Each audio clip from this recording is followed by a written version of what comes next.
Hey everybody, Martise Smith here. Welcome back to my channel. In today's video, we're talking about jelly prints and how to get the most out of them using color, texture, and stencils. This is gonna be a good one. All right, so how do you get those brightly textured, colorful jelly prints? It's a question I get asked all the time. Funny thing is, you probably are already making those kind of prints. You just haven't realized it yet. Because maybe you're making your prints and tossing them in the garbage too fast. You know those ugly prints? The ones that you make real quick and then you're like, what is this? This is ugly. And then you say, toss them. Peace out. In today's video, I'm going to show you 3 techniques that I use at almost every printing session that we can use to tweak those ugly prints to make them look amazing. Okay, so what do we do? Well, if you don't already have a stash of jelly prints laying around, collecting dust somewhere, you need to make some. I'm going to share with you how I make them with just basic stuff. Are you ready? Let's get started.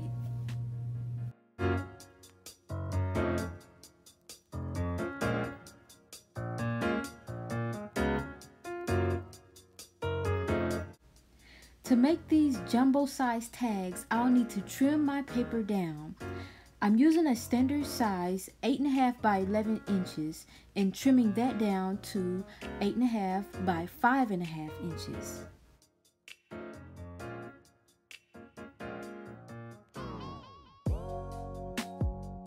Next, I'm going to use my corner punch. It's a 1-2-3 punch board that I use to create some pretty envelopes.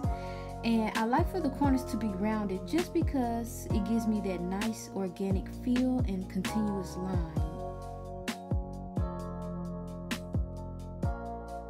So to create the jumbo jelly tags, you're going to need a bunch of different stencils, some scrap paper, cardstock, a jelly plate and a brayer, and some acrylic paints. So as you can see, I'm working on a jelly plate that already has some paint on it. The paint is dry, but I'm not even going to worry about cleaning it off because it'll give me that cool, grungy texture when I pull my print. So if you find yourself creating pieces that are boring, you simply need to add contrast. And by contrast, I mean, what is it that draws your eye to something? What is it that excites you, that surprises you long after you see it? It's something memorable. When you introduce one big element among a bunch of smaller elements, you create contrast that draws the eye. Remember that phrase, opposites attract? That's essentially a basic understanding of what contrast is. In this example, I use shape as a contrasting element. A second way to add contrast is to vary the textures within your work. So you're going to have to explore and play to find out exactly what kind of textures draw you in, what kind of textures that make you happy, make you feel good on the inside.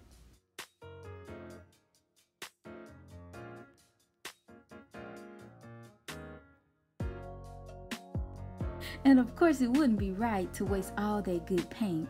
So I'm just going to roll some off onto an extra piece of scrap paper. Now I want you to notice that I'm not squeezing out blobs of paint and putting it in random areas on the jelly plate. You actually only need a very small amount of paint.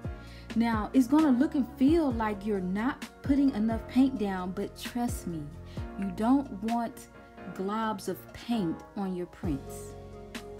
If you're familiar with my artwork, you'll know that, oh yeah, I love me some graffiti.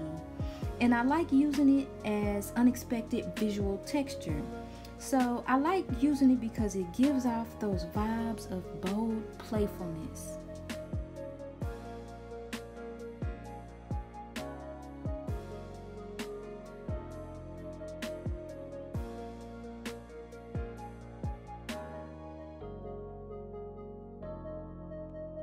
A second way to add contrast is to vary or play with the different textures within your artwork. In this example, I'm going to create a bunch of rough textures, mainly gathered from the dried up paint that's already on the gelatin plate. And I'm going to pair those rough textures with a smooth focal point.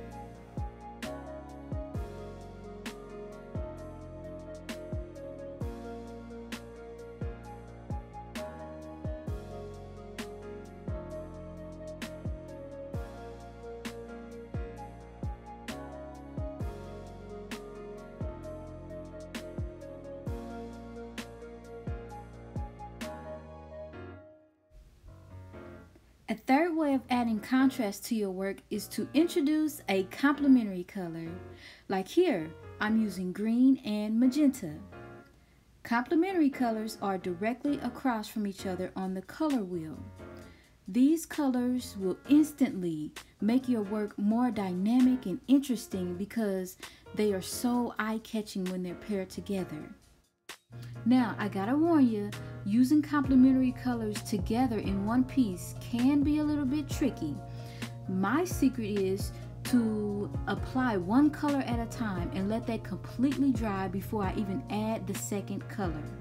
If you're using a really detailed stencil like I am here, just be sure to take your time, be patient, and plan ahead of time to get the prints you want.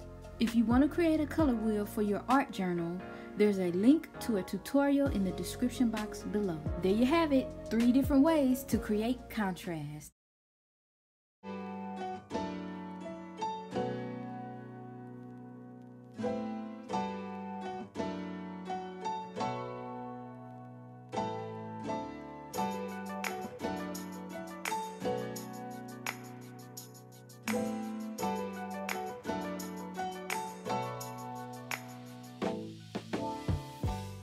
So I've been holding on to these little reinforcement stickers for a while now. So I'm going to use them for my tags and just punch 2 holes at the top and use the reinforcement sticker thingies to give it extra stability.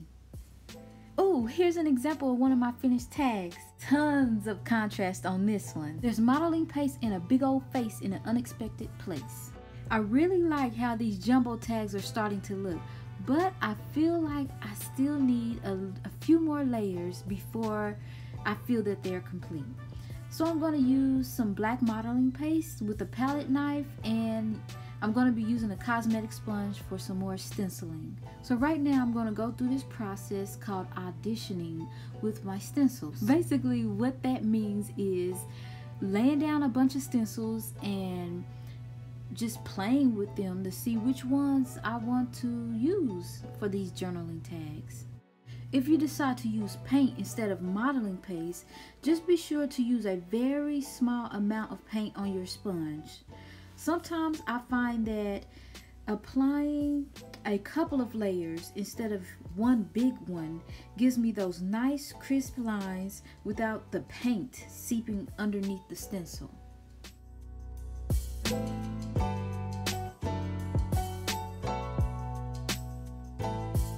Alright, so now that I got my groove and I'm in the flow of creating contrast on these jumbo tags, I'm going to continue adding modeling paste, and after I let them dry a few minutes, I'll go back in with waterproof ink and markers, you know, just to give it that handmade feel.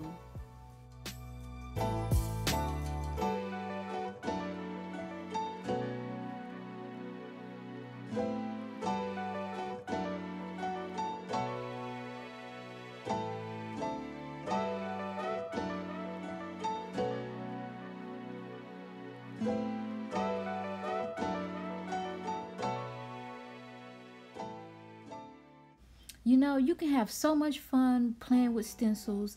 One of the things I like to do is use some of the design as lines for journaling.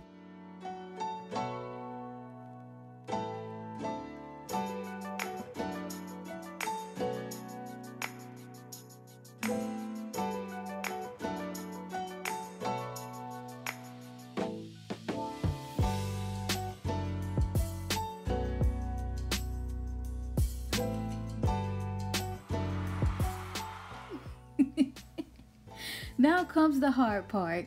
figuring out which of these jumbo tags to use in your art journal. I'm going to use some really cute washi tape to hold it in place.